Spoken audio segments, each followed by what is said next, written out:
Hello, friends. Welcome to the season finale of both the PGA Tour and the Tour Championship. This will not technically be the last episode, though. We will have a little bonus episode for the President's Cup in a couple of weeks. But in terms of the PGA Tour season, this is it. It's the Tour Championship. We're back at East Lake. Cody, what's going on? It's a sad time. At least we do have the President's Cup still coming down the line. But we've talked about it all playoffs. Like, this feels so anticlimactic. Like, it really, really does. Yeah, we came up with solutions or kind of, half-ass solutions last week or the week before. But, it is what it is. I don't know if the PGA Tour or the golf world is ever going to make the Tour Championship as big as a major or even close to a major. They need a season finale of some sort. So here we are. Shout out Francesco Greco in the chat, my best friend from Italy. No Italians in the Tour Championship. What's going on with that, Francesco? Let's get some Italians back atop the golf world. We need it desperately. I also love that your boy Francesco just calls you MacMillan. Not Iain, just MacMillan. No. Yes. All right. Last week, quick recap for the BMW Championship. Not our best week as a show. We only hit one winner, and it was just at plus 30. That was Will Zalatoris. My speaking of my best friends, my other best friend, Will Zalatoris. Billy Z did cash top 20 for me, plus 130. Nothing else across the board, though. I think I was 2 strokes off Benny On getting top 10. Cam Young was a terrible pick. I knew as soon as I even gave out that pick last week, I knew it was bad. Surprisingly, might have been the worst pick on the board, Scotty Scheffler to win. Was a terrible pick. One of his worst starts we've seen ever over the past couple of years. It was tough, and he was feeling it too. Like, he was absolutely the hottest like I've ever seen. He's Scotty being a Scheffler. Grumpy boy. He was quite a grumpy boy, which definitely played into my handicapping for East Lake, a place that has not suited him in his career. Yeah. So So we are going to get into that. We have a group pick for our pick to win this week. And by the way, how we're going to do our picks this week for the Tour Championship is because there's only 30 golfers, because there's the whole starting strokes thing. We're going to just go top 5, top 10, top 5 outright, and then kind of a mix between, I guess, both a top 20 pick. Although I don't even know if there are top 20 odds. It's kind of a long shot / closest to the win type of pick. We're gonna each pick a golfer that is starting at even. And that list of golfers is Chris Kirk, Tom Hoagie, Aaron Rai, Christian Bezuidenhout, and Justin Thomas. Cody, I don't know if you found this out. I meant to look it up, and I kind of ran out of time. Do we know how good? What's the best finish of a golfer who started the Tour Championship at even par since they started this scoring format? Ooh, that's a great question that I do not know. No, I tried to look it up. The best winner, like the winner that made the biggest comeback was Rory 2 years ago. He's actually done it twice. One was he started at 5 under in 5th place, came back and won. 2 years ago, he started at 4 under and came back and won. So if you're looking at the betting market, if you're including the starting strokes, based on history, obviously, this has only been around since 2019. I think this format started. We have not seen anyone who started outside the top 10. 4 under are the golfers who are from 6th to 10th. So I would stick to those top 10 of golfers if you're using starting strokes. Of course, there is the format you can bet on, which is not using starting strokes. It is just the lowest gross score. I personally don't like that market because it's just like these guys aren't playing for the lowest gross score. They may not even be aware that they're in the mix for the lowest gross score. So I use the strokes for my futures, but that option is there for you. No, 100%. And I think what makes that Rory stat even more impressive is 2 years ago was the year he double bogeyed the first hole. Correct. That's right. So dropped himself to -2. So maybe I guess technically, maybe you can technically even look at the golfer starting 3 under or 2 under. Because you're right. I forgot about that. He did double bogey his first hole. So really, he started a hole into the tournament. He was at 2 under, not 4 under. Yeah, 8 strokes back. So what a run by Rory. Yeah. I don't have Rory in my picks this week, but now that I say that, I'm questioning myself. The big thing I do want to talk about before we get on the picks, though, and this is makes me nervous because I made almost all my picks based on course history, but East Lake is extremely different this year. I knew that they changed it. I didn't know exactly how much they changed it, but I do have some quotes from Victor, who won this last year, about the changes. And Cody, I don't know if you know what the specific changes are, but according to Victor Hovland, he said it's almost a completely different course. If I can get the exact. He was shocked, he said, when he walked on the property. It looks nothing like it used to. It is now a par 71. It was a par 70. It's now a par 71. They extended the 14th hole, which was a long par 4. It is now a par 5. So that changed it from par 70 to par 71. It's only around 100 yards longer, but it's more around the greens that are completely different. Hovland said, as soon as I saw the green areas, I was like, okay, wow, this is going to be a completely different golf course because now you have huge undulating greens with big runoffs. Instead of having tight Bermuda around the greens, you have really, really tight Zoysia around the greens. So for you grass handicappers, completely different course at East Lake this year. Does that make you worried at all, Cody? Do you think we're going to see the same golf? Because it has historically been one of those courses that it's the same guys who play well here every single year.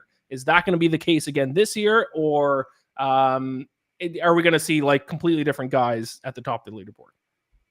I mean, there's only so much you can change the golf course, man. Like, I understand like the grass handicappers and stuff like that, but at the end of the day, East Lake is still designed and is going to be a ball strikers golf course. Yeah. It's going to be making sure you're precise off the tee, making sure you're not in trouble off the tee, and then hitting strong approach shots. Like, that's what it's going to be. I honestly wonder, it's my guy, but I wonder if Victor Hovland thinks it's a completely different golf course because he's a completely different golfer than he was this time last year. Yeah, good point. So, we'll see. I'm still using course history. I'm going to try to not overvalue some of these quotes from these players, specifically Victor Hovland, and we'll kind of see how it goes. Any other thoughts about East Lake, or are you ready to get into some picks? I'm ready to get into it. I'm hoping that the changes make it a little more exciting. Like, East Lake is a fine golf course, but like it's probably not top 10 on the PGA Tour for me, which is again kind of adds to the anticlimactic nature of the Tour Championship.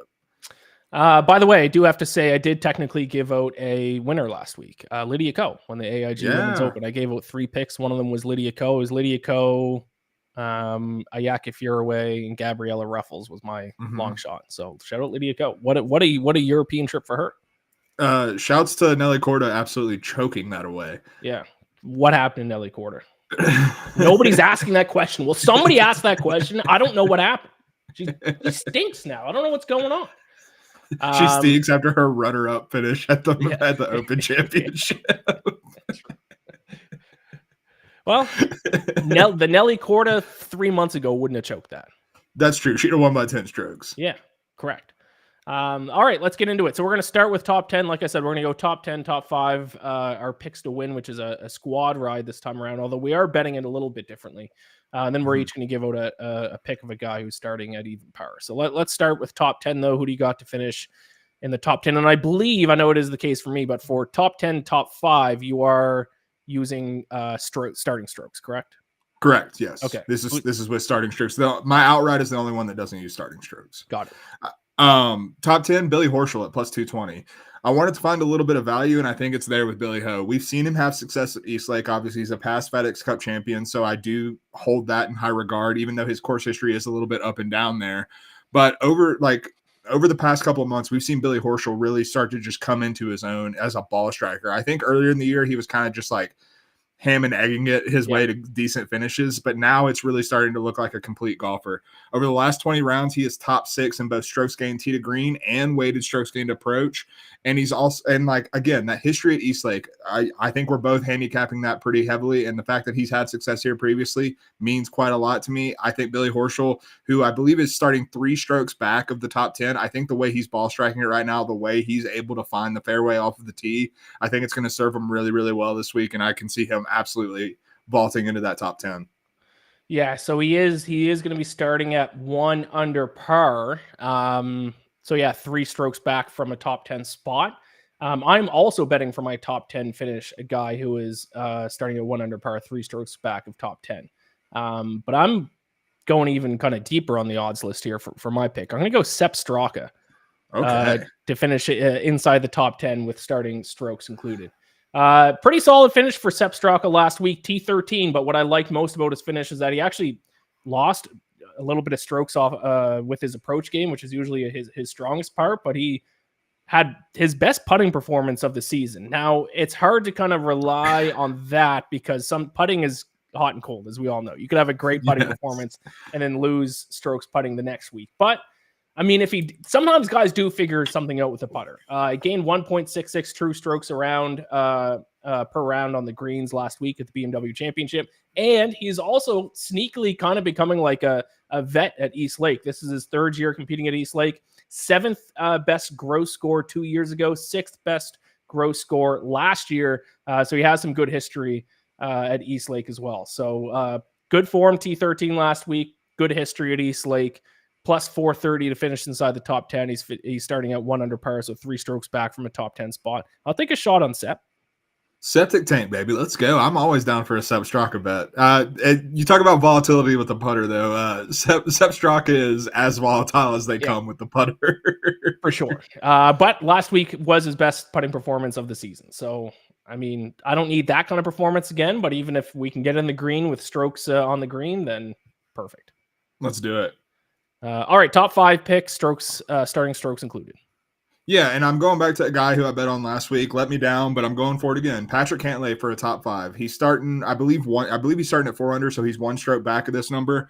Last 20 rounds, again, Patrick Cantlay's ball striking is returning to what we expect to see from Patrick Cantlay. He's 5th in strokes gained tee to green and 4th in weighted strokes gained approach. Also 3rd in bogey avoidance. I mentioned avoiding the big number and avoiding trouble at East Lake being super important. Big numbers are everywhere. And on a par 71, you've got to be careful of that, particularly on par 4s. And I think Patrick Cantlay is well adept to do that.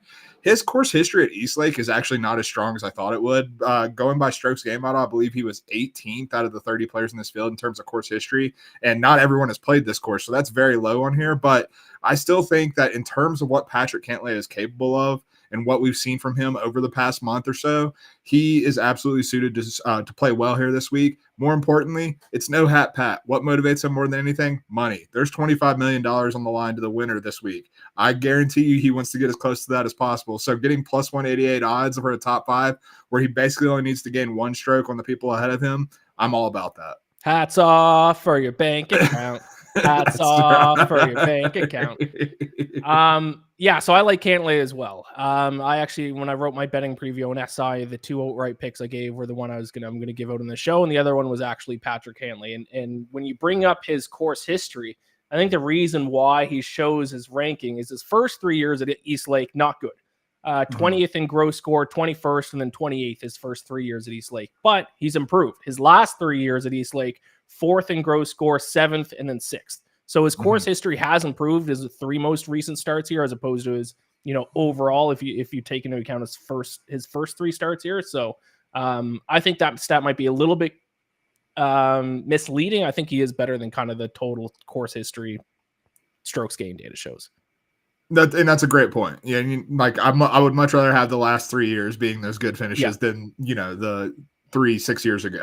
Yeah, and he has. I mean, he won the Tour Championship here, so that was the year that he finished.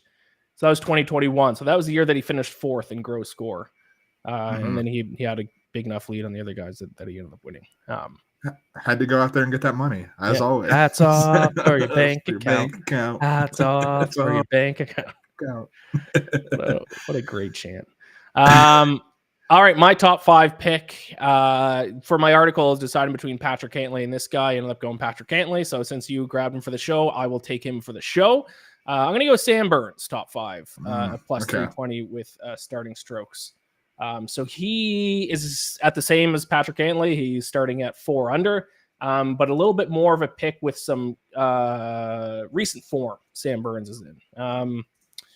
Was he runner up last week? T2 last week. Was it a bunker shot that he almost holed out on the last hole and then he just collapsed? Collapsed, yeah. What a meme that instantly became of him just draped over the edge of the bunker. Right, which I've done on the golf course several times. Of course. So very relatable. But T2 last week, T5 the week before, T12 the week before, or his start before that, the 3M Open. So not only is he trending in the right direction, but now 12th or better in 3 straight starts. Obviously, as a ball striker, when it's classic vintage Sam Burns, this is the type of course he's going to do well at. 4th in gross score here last year as well. So he not good in 2021 or 2022 outside the top 50%, but last year he found out how to play East Lake. So decent course history last year, obviously extremely good form. I'll go with Sam Burns, top 5. Even with the good form, are you surprised that he was top 10 in the FedEx Cup standings? Because I was. Because I feel like that at least beginning of the year, Sam Burns was lost a little bit. Yeah, There was the mid part of the year he was certainly lost, but I think when you look, because I'm right now I'm looking at where he finished throughout the season. There was a really bad stretch between the API and really up until the Canadian Open, where he's just missing the cut every week. But he started off pretty solid. T6 at American Express, solo 10th at Pebble Beach, T3 at Phoenix Open, T10 at Genesis. So like he wasn't in contention, but he was posting some solid top 10 finishes.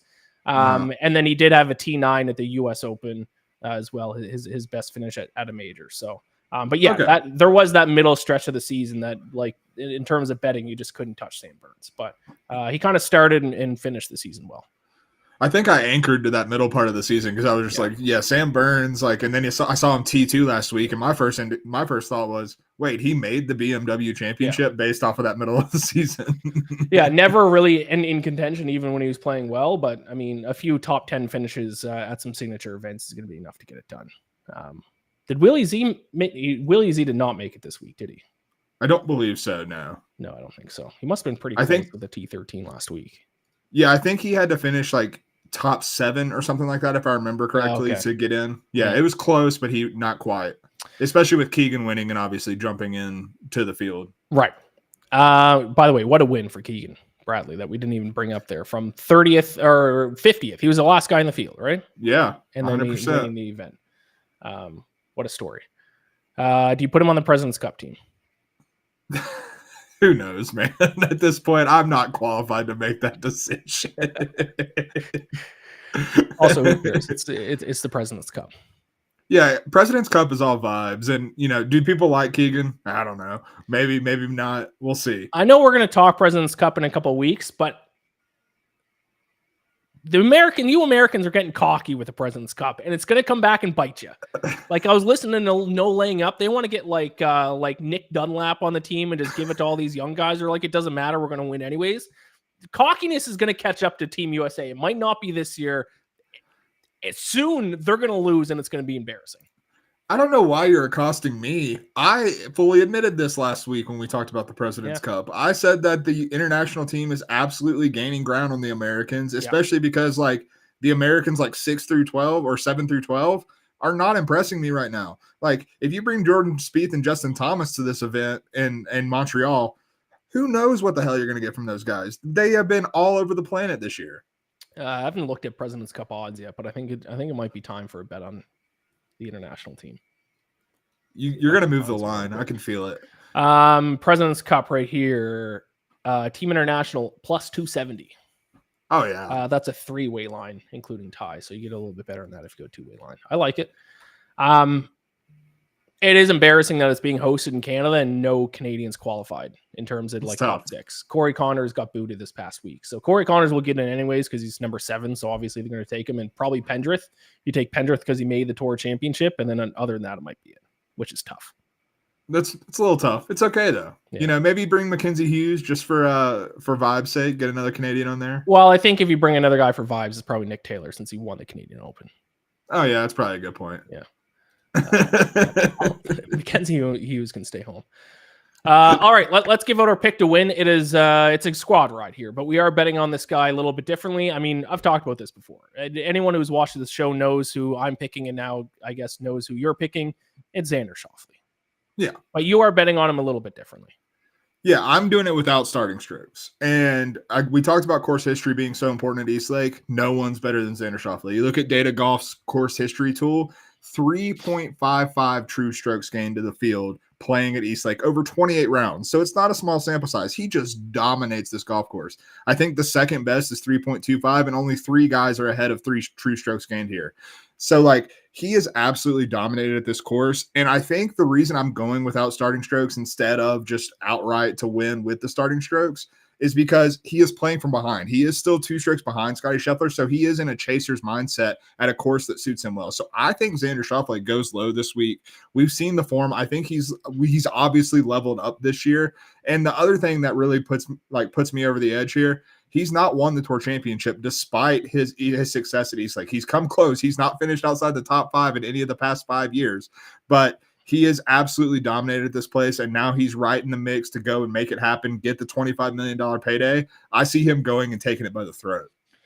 He has technically won the Tour Championship when the Tour Championship was a tournament, and then the FedEx Cup was given out separately, which was crazy because, I mean, they had to end it when Tiger Woods won the Tour Championship, Justin Rose won the FedEx Cup, and nobody gave a shit that Justin Rose won the FedEx Cup. Exactly. So, back when it was a separate event, Xander did technically win the Tour Championship. Well, he's also won on gross strokes before too. I'm saying in terms of the starting strokes format, he has not won it, and all the money that goes along with it for sure. Yes. I'm not going to take the without starting strokes. I guess I'm not bold enough. I'm just going to take Xander Schauffele just to win plus 230 at FanDuel. I think had the best price of the books I was looking at.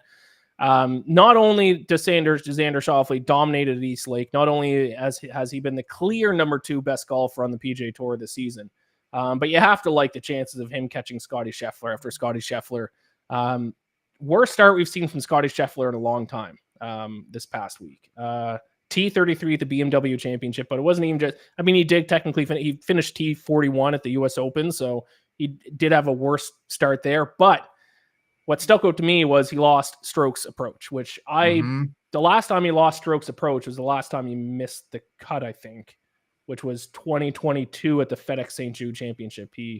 Yeah. And this was actually, when was the last time he lost? Because he lost 0.42 true strokes per round. You have to go back to the Players Championship in 2022 for the last time he lost that many strokes with his approach game. Not good. So Scotty Scheffler is going to a place where he's blown it now. 2 years in a row, he's blown it. Hasn't played well, and now he's coming off his worst start in over 2 years, and he was having hissy fits all last week. I'd be shocked if Scotty Scheffler wins this week, which is crazy for me to say about Scotty Scheffler. No, absolutely, but I mean, it's absolutely true. Like I think what really blew me away about the hissy fit stuff is even if you go back to the US Open where he was clearly having a bad time, a tough time with Pinehurst, he wasn't reacting to that level. Yeah. And now you're on a course that, frankly, I don't know if you felt the same, but Castle Pines didn't have a ton of teeth. It wasn't it was a difficult golf course, but it wasn't a course where I was oh, I can see where this would just absolutely drive players insane. And it was driving Scotty Scheffler insane. I think it wasn't necessarily tough. It was having to include the elevation, I think, screwed a ton of people off. Not only elevation, but there was also a lot of high tee boxes and low tee boxes. So it was elevation, the atmosphere plus the actual elevation of it. It was I feel like it was a lot of calculations. Guys had to figure out what club to use on holes, and it threw Scotty for a loop. He didn't know what to do. Honestly, all I could think about watching exactly what you're talking about is how much I would love to see Bryson DeChambeau play that golf course. Yeah. That would be incredible stuff. Probably might have been able to hit a 500-yard drive. 500-yard drive, but also him just doing the math on every hole and having this absolutely calculated. He might have won that by 10 strokes. But also it might have too many calculations for him, though. Because that's why he's never done well at the Open, because he tries to turn wind into a math equation and it never works out. Because at the Open all the time, he hits shots and he's that wasn't supposed to happen. My calculation showed this. So might actually have thrown Bryson off too. A fair point, but it would have been wildly entertaining either way. And that's that's all I care about. That made me miss Bryson DeChambeau. What happened with even Scotty off the tee? His average tee shot was 12.9 yards below the average last week. Was he using 3-wood off the tee?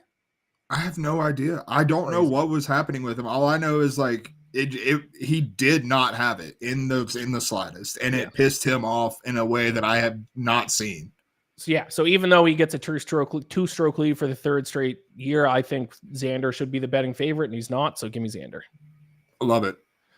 All right, we are each going to pick a golfer that is starting at even. I wish I don't know why off the top of my head. I think Sung Jae a couple years ago started at even, and then he finished 3rd or 4th, and I think that might have been the best guy. I don't know. That's just off the top of my head. I don't know if that's true. I couldn't find it. I just tried to Google it, and nothing was coming up. So I think you'd actually have to do a deep dive, which I'm not going to do.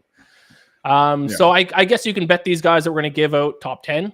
DFS, if we're bold enough, bet them to win. But yeah, we figured we'd do this to give out a couple long shot picks. So who do you like that is starting at even par? Even par, I like Aaron Rai at plus 300 to finish in the top 10. I'm looking at FanDuel right now. They do have some top 20 odds there. They're not good. Aaron Rai's are minus 185 to finish inside the top 20. There's only 3 players, which are Tom Hoagie, Chris Kirk, and Matthew Pavone that have plus odds to finish inside the top 20. So that's not really a market I'm going to be delving into.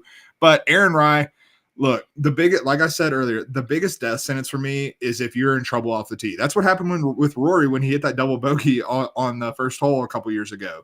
If you are errant off of the tee, it's going to hurt you. Aaron Rai is never errant off the tee. The double glove bandit ranks first in this field in good drive percentage. He is going to be in the fairway. We've seen him spike on approach over the past 2 months or so. Even if it has dipped over the last couple tournaments, we know that that's his DNA. He is a great iron player, and the putter has still been cooperating, which is most of the time has been his big key. So I think Aaron Rai is primed with the jump up that we've seen him make in recent weeks to absolutely not tear this golf course apart, but have a really good week where I think a lot of guys at 1 under, at 2 under even, are going to have some troubles this week. So I think he has a lot of room to make some headway at East Lake. Listen, I'm never going to argue against an Aaron Rai bet. He was my guy this season. He finally came through for me a few weeks ago there. Was it the Wyndham that he won? Yeah, I think that's right. Yeah. So yeah, I'm not going to argue against a double glove bandit. I've become a double glove bandit myself. So yeah, I'm all for it.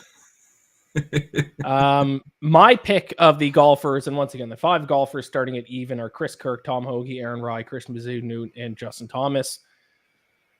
Is one of the guys who mentioned that actually is plus money to finish inside the top 20. So if you want a plus money top 20 bet, I would recommend Hogecoin, which might not be surprising because I have bet on him at times this season. But listen, if you're going to bet on a guy, even if it's top 10 or to make a run here who's starting at even, what do you need? You need a guy who's going to score a ton of birdies. What do you need to score a ton of birdies? You need some sharp irons. Tom Hoge is second on the PGA Tour in strokes gained approach. It's Scotty Scheffler number 1, Tom Hoge number 2.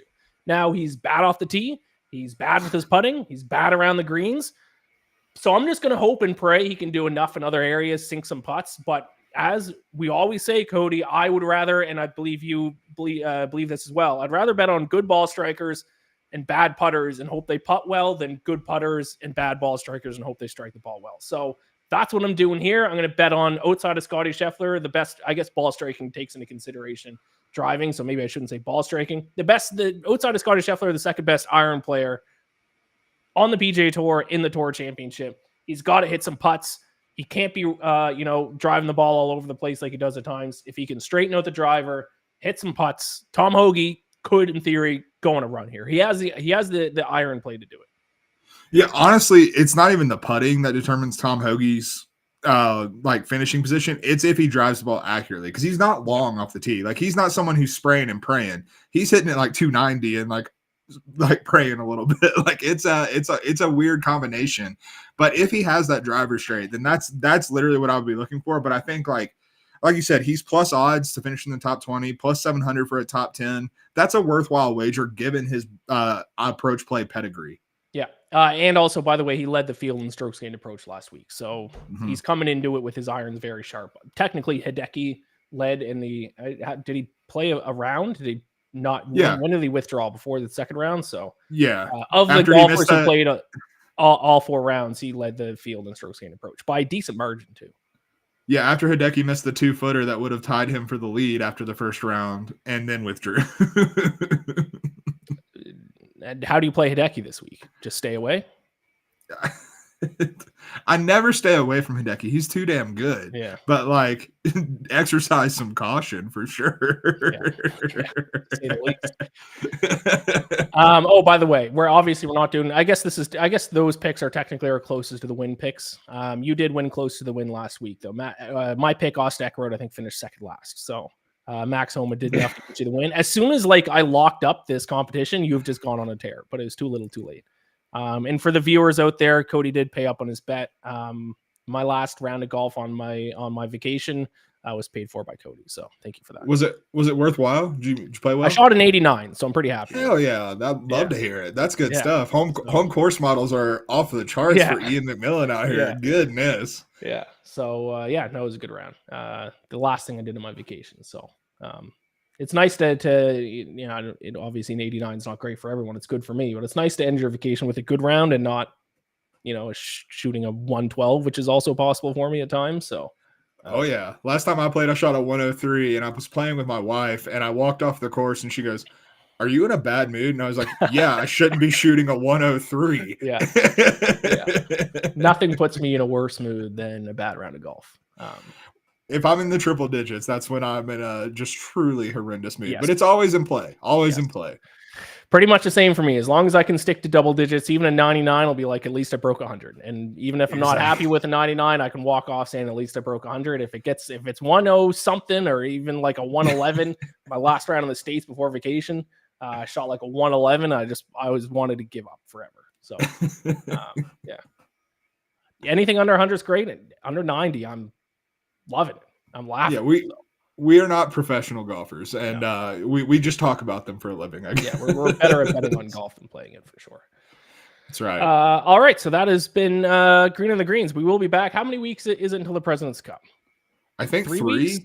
Yeah, I think that's right. Are there shoulder events at all? Ooh, I think there is one. I think there is one event before the President's Cup, if I'm not mistaken.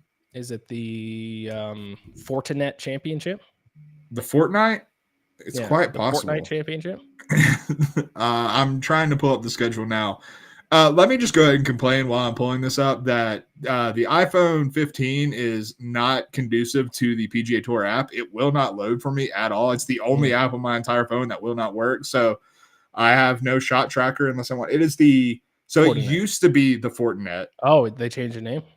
It is the Pro Core Championship. Stupid. Regardless, we will not be doing Green on the Greens for the shoulder season. So hopefully, as long as the powers that be allow it, we'll be back sometime early 2025. But we will have a show for the President's Cup here in a couple of weeks. It'll be beautiful. We'll look forward to that. In the meantime, subscribe to BetSided on YouTube. Give this video a like. Let us know in the comments who you're betting on this week. Let's go, Xander. Squad Ride. What a fitting way to end the show. For 2024 PGA Tour season. Squad Ride on the X-Man. That's right. We're throwing up the X. It's going to be beautiful. What an end to the season. Gambler bless. We'll talk to you next time. Bye.